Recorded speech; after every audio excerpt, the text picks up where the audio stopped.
জগন্নাথ।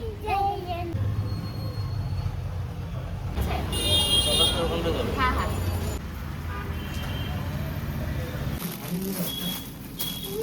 ধরে নিয়েছে, কাটা হলো।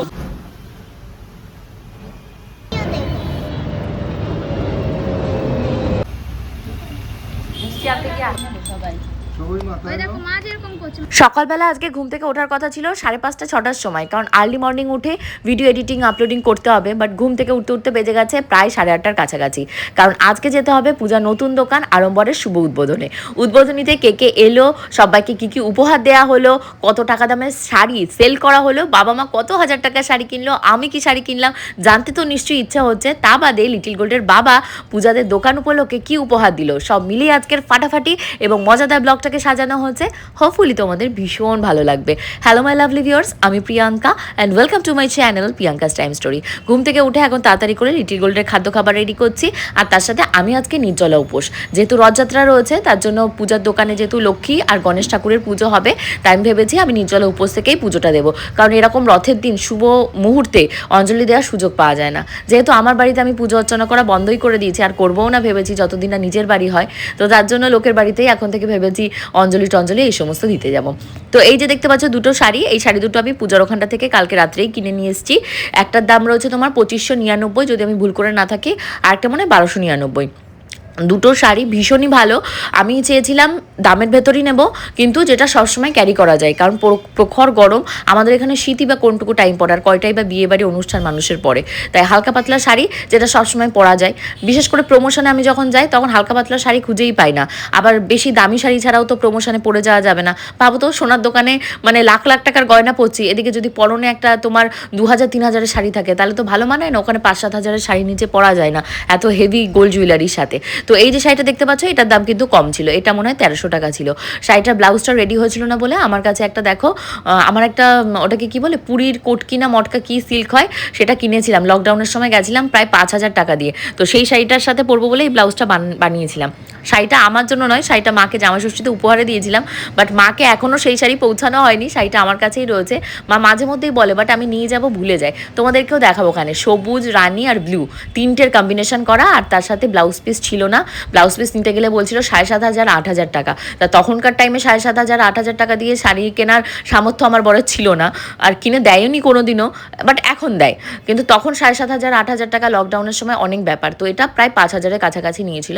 ব্লাউজের পিসটা আমি আলাদা করে কিনেছিলাম, তো তারপর আমি এটা বানিয়েছি। ফাইনালি আমি চলে এসেছি আড়ম্বরে। আমি আস্তে আস্তেই সোমনাথদা পুজো অর্চনা শুরু করে দিয়েছে। পূজা মোটামুটি সমস্ত জোগাড় করে নিয়েছিল, আর যেহেতু দোকানের ভেতরই তো লক্ষ্মী গণেশ পুজো, তাড়াতাড়ি হয়ে গেছে। আর সোমনাথদাকে কালকে আমার বাড়িতে এসেছিল, আসলে আমি সব বুঝিয়ে বলে দিয়েছিলাম যে পূজার দোকানে গিয়ে তুমি কী কী লিস্ট নিতে হবে নিয়ে নাও। তা সে ছাতা উনি আর নেয়নি।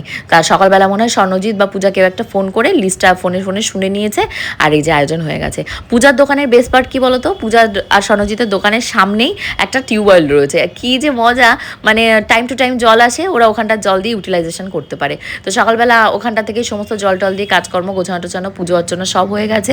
আর লিটিল গোলকে আমি বাড়িতেই রেখে গেছিলাম, ওকে আর সাথে নিন, ওকে পড়াতে এসেছিল আন্টি। তো তারপরে এই যে এখানে দেখতে পাচ্ছ ফল টল সমস্ত ওদের কাটাকাটি ছিল, চাল মাখা টাকা মেখে ওদের দোকানে গিফটের ব্যবস্থা করেছিল। বলতে যারা পারচেস করছিল কেনাকাটা শাড়িটারি, তাদেরকে মানে গিফট মানে কি খাবার জিনিস, মানে সোনপাপড়ির প্যাকেট, চিড়ু, এগুলো গিফটে দেওয়া হচ্ছিলো। তো ওদের আশপাশে যে দোকান ছিল, অনেক দোকান টোকান রয়েছে আশপাশে, যেহেতু মেন রোডের সামনে। তো সববার দোকানে গিয়ে স্বর্ণজিৎ ওই জিরু, তারপর কোল্ড ড্রিঙ্কস, ফল, মিষ্টি, প্রসাদ এই সমস্ত দিয়ে এসছে। তা তোমাদের গপুদাকে সকালবেলা বলেছিলাম যে তুমি মিষ্টি নিয়ে আসো, তা উনি বললো যে মিষ্টি আমি আর নেবো না, তুমি জিরুর টাকাটা ওর কাছ থেকে নিতে হবে না। তাহলে না, ওইভাবে হয় না, ওরা জিরুর টাকা ঠিক দিয়েই দেবে ওদের দোকানের জন্য, যেহেতু তুমি মিষ্টি নিয়ে আসো। তা তখন যেহেতু ঝমঝমিয়ে বৃষ্টি এসছে, তোমাদের গপুদার মিষ্টি কিনতে পারেনি। পরে উনি একটা কোল্ড ড্রিঙ্কস কিনে নিয়ে এসেছিলো, আর পূজারাও কোল্ড ড্রিঙ্কসের ব্যবস্থা করতে চাইছিল। তারপরে মনে হয় ওরা ভেবেছে যে ঢেলে ঢেলে কোল্ড ড্রিঙ্কসটা দেবে কে। তা আমার বর কালকে পুরোটা টাইমই বলতে গেলে পূজার দোকানে ছিল, এফোর্ট দিয়েছে। যারা এসেছিল আমাদের সবাইকেও কোল্ড ড্রিঙ্কস ঢেলে ঢেলে উনি গ্লাসে দিয়েছে, আর কাস্টমার যারা এসেছে কম বেশি সবাইকে উনি দেওয়ার চেষ্টা করেছে। ইলিশ মাছ কেনা আছে আমার ফ্রিজে, তার জন্য খুশি মনে করছি। আচ্ছা ঠিক আছে, বোনের দোকানে রেখে যাবা, নিয়ে নেবো। ঠিক আছে, এবার নিয়ে করে যাবো, যাই হোক বাড়ি যাবো। নাও খাও, খাও। তোমরা খাও না আমি পূজারদের দোকানের সামনে দিয়ে দেখো কত সুন্দর কচু শাক যাচ্ছে, দেখে আর লোক সামলাতে পারিনি, আমার প্রচন্ড ভালো লাগে কচু শাক, মোচা, থোর, তারপর আর কি কি হয়, হ্যাঁ এগুলো আমার ভীষণ ভালো লাগে। বিশেষ করে ইলিশ মাছে মাথা টাথা দিয়ে কচু শাক করবো বলে 3 প্যাকেট কিনেছিলাম, 1 প্যাকেট আবার পূজাকে দিয়ে দিয়েছি যে তোর শ্বশুর শাশুড়ি এসছে রান্না বান্না করে খাওয়াস। আর আমার বাড়ির সামনে দিয়েও তো মেন রোডের বাবাতে আমার বাড়ি, তো ওখান দিয়েও সমস্ত সময় সমস্ত বাজার বসে, কিন্তু ওই যে 5 তলা থেকে নামবো ওই আর আমার কোনো সময় হয় না, ওই বরের উপর ভরসা করতে গিয়ে প্রত্যেকদিন ঝগড়া অশান্তি বাজার করা নিয়ে। তো যাই হোক, লিটিল গোল্ডের বাবা এখানটায় বাজারঘাট করে নিয়ে এসছে। এটা হলো কি তোমাদের ফল ফলাদি, ফুল, মিষ্টি, ওই জগন্নাথের রথ সাজাবো তার জন্য। লাস্ট টাইম যে রথটা ছিল ওটা 1 তলা ছিল, মানে লাস্ট 2 বছর ধরে লিটিল গোল্ড 1 তলা রথই টেনেছে। তো এই বছর লিটিল গোল্ডের বাবা যেহেতু 3 বছর হয়েছে লিটিল গোল্ডের, তো 3 তলা রথ নিয়ে এসছে। রথটা ভীষণই সুন্দর হয়েছে আর লিটিল গোল্ডও ভীষণ খুশি হয়েছে এত বড় রথটা পেয়ে। তো লিটিল গোল্ডকে আমি ভেবেছিলাম রাধারানীর মতন সাজাবো, যদি আমাদের এই মানে পূজাদের দোকানের এই ব্যাপারটা না থাকতো তাহলে আজকে দিনটা অন্যভাবে কাটাতাম। মেয়েকে রাধারানীর মতো সাজিয়ে আমি সুন্দর করে সেজে রথের একটা পুজো টুজো ছোটো করে বাড়িতে করে সবাইকে একটু প্রসাদ টোসাদ দেবো ভেবেছিলাম। রাস্তার উপরে যেহেতু বাড়ি, রাস্তায় নিয়ে নামলেই সবাই প্রসাদ পাওয়ার জন্য চলে আসবে। সেটা আর হয়নি। তো লিটিল গোল্ডের বাবা আম নিয়ে এসছে, তারপর শশা নিয়ে এসছে, তারপর গজা নিয়ে এসছে, ফুল টুল সব নিয়ে এসছে। তো লিটিল গোল্ডের মাথায় এগুলো গুছে দিয়েছি, দিয়ে টিয়ে এখন লিটিল গোল্ডকে সাজিয়ে গুছিয়ে নিয়ে রথ সাজাবো।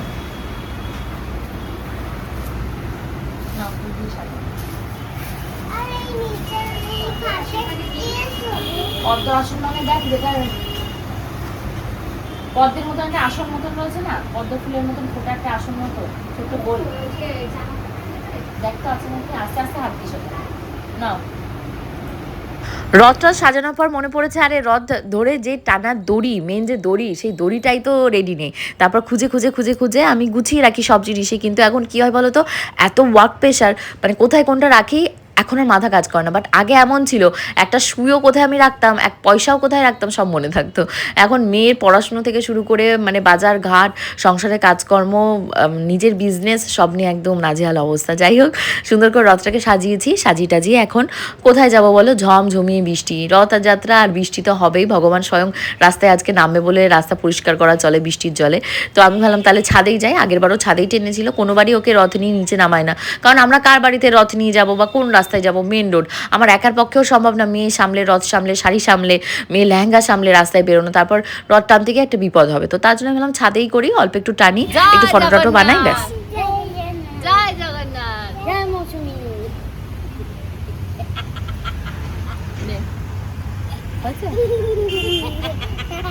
এখন দুপুরে লাঞ্চ করবো পূজাদের ওখানে। পূজারা কি খাওয়া দাওয়া করেছে জানি না, বাবা মাকে বলেছিল ওখানে খেতে, তা মা আবার পরে বলেছে না ভেজ বিরিয়ানি স্বর্ণজিৎ আনবে তারপর খাবে। মা বাড়ি থেকে খেয়ে এসেছিলো আর বাবার খাবার মনে হয় গুছিয়ে রেখেছিল, আমি সঠিক জানি না। তো আমাদেরকে ওখানে খাওয়ার জন্য পূজা স্বর্ণজিৎ বলেছিল, তো আমরা বললাম না আমরা যার বাড়ি চলে যাব, দোকানের ভেতর কালকে মানে সেদিনকে কাস্টমার আসবে, তো আর দরকার নেই।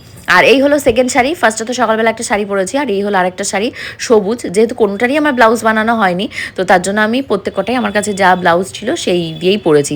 আর বিশেষ করে পূজা বলেছিল আজকে ওর দোকানের শাড়ি পরতে, আমার কাছে যদিও অনলাইন থেকে অনেক শাড়ি কেনা ছিল, বাট আমি পরেছিলাম না, কারণ যাই হোক বোন বলছে যখন তাহলে ইয়ে করি। আর লিটিল গোল্ডের বাবা বারবার বলে দিয়েছে যে আজকে কোনো ইয়ে করবে না, ও শাড়ি পরতে বলেছে, ওর শাড়ি পরো। তো পরে এই যে শিবানী দিয়ে এসেছিলো দেখা করার জন্য, আমার বড় ননদ শিবানীদিকে প্রসাদ টোসাদ দিয়েছে রথের, তা আমাকে রথের প্রসাদ দেয়নি কেন তাই শুনছিল, তাই বললাম দেয়নি, আমি বাড়িতে নেই হয়তো কি ভেবেছে দেয়নি। তো এখানে এই যে দোকানে আমরা সব চলে এসেছি, আসার পর দেখি ঝুনু কাকি, মা, বাবু সবাই আমাদের অপেক্ষা করছিল। পূজা স্বর্ণজিৎ বারবার ফোন করছিল কখন আসবি কখন আসবি, কারণ ওই ফিতে কাটা হবে, ফিতে না কাটা পর্যন্ত কাস্টমারকে দিতে পারছে না। তা আমি বললাম যে তুই আর দেরি করিস না, কাস্টমার যেহেতু দেখলে, তো আমরা যখন ঢুকেছি অলরেডি তখন একজন কাস্টমার দমদম থেকে এসছে, বুঝতে পারছো, দমদম থেকে গাড়ি ভাড়া করে উনি চলে এসছে পূজার এখানটা থেকে মানে নেবে বলে। আজকে সবাই দূর দূরান্ত থেকে এসছে, মধ্যমগ্রামের লোকজনও প্রচুর এসছে, কিন্তু দূর দূর থেকে অনেকেই আছে যারা ভালোবাসে, অনলাইনে যারা পূজার কাছ থেকে অলরেডি মাল নিয়েছে তাদের ভেতর থেকেও 4-5 জন এসছে অনেক দূর দূর থেকে, খড়দা, তারপর তোমার দমদম ক্যান্টনমেন্ট, প্রচুর দূর দূর থেকে লোক এসছে। তো আমরাও শাড়ি টাড়ি দেখবো, আমরা সবে যেহেতু কাস্টমার রয়েছে বলে আমরা এখন শাড়ি দেখিনি, আমরা পরে শাড়ি দেখবো। মা আর বাবু মিলে আজকে অনেক টাকার শাড়ি কিনেছে, বিশেষ করে আমাদেরকে জামাই ষষ্ঠীতে মনে আছে বলেছিল মা মেয়েদের একটা করে শাড়ি দেবো, তাই আমি মাকে বললাম তাহলে পূজার আড়ম্বর থেকেই শাড়ি কিনে দাও, কারণ ওর এখানকার যে জামদানি শাড়িগুলো রয়েছে কারদানা, সব শাড়িই ভালো, কারদানা জামদানি আমার একটা খুব শখ রেড কালারের নেব। তো পূজা অলরেডি আমায় বলছে যে ওর দুটো বুকিং রয়েছে, একটাই আছে, বলছে তুই এই মুহূর্তে নিস না, কাস্টমার আসলে দিই, কারণ আমি তো এখন পরে কোথাও যাব না, কাস্টমার নিক, পরে টাইম আছে, ও কারদানা ওয়ার্কের আরও রেড কালারের জামদানি নিয়ে আসবে, তখন আমাকে নিতে বলেছে। বাবা অলরেডি ওকে 8,000 না 8,500 টাকার শাড়ি কিনেছে, মানে আমার একটা, পূজার একটা আর মায়ের একটা, তিনজনকে 3টে শাড়ি কিনে দিয়েছে। তো এখানেই সেই শাড়ি দেখা দেখি চলছে।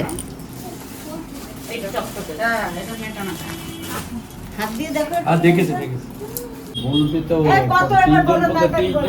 তিনটের দাম বলবে। ওই জামদানি একটা দাম ধরে রাখ।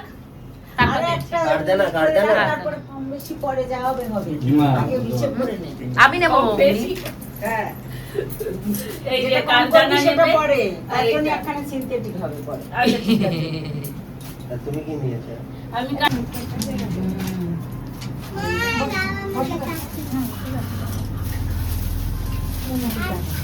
এই ধর আরম্ভটা লেখা দেখ, আরম্ভটা লেখা দেখাও। আমার তো প্রচুর ভিডিও দেখি। হ্যাঁ দেখি তো। ভাই থ্যাংক ইউ। প্রচুর ভিডিও দেখে, থ্যাংক ইউ। কোন ভিডিওটা দেখো জিজ্ঞাসা করো, কোন ভিডিওটা দেখো? ওই তো তুমি মামামের জন্য চাই কেটলিতে চা নিয়ে ওই এসেছো। যে ওইটা বলো, ওইটা দেখোনি? কোনটা দেখতে বলো, কোনটা তোমার ভালো লাগে, কোন ভিডিওটা বলো? না না, তোমার তোমার কোনটা ভালো লাগে সেটা বলো, ওই ভিডিওটা দেখোনি? তোমার স্কুলে যাও সেই ভিডিও দেখি মায়ের সাথে। ঘুম থেকে আর ও যে মায়ের কাছে যে মার খায় ওটা দেখেননি? মা যে ওর মুখে মারে, পিঠের মধ্যে মারে ঠাস ঠাস করে। তাই হ্যাঁ আমি দেখিনি তো ওর মা মারে। তুমি কি মিষ্টি করে স্বর্ণ স্বর্ণ বলে ডাকো, আমি তো সেটাও দেখি।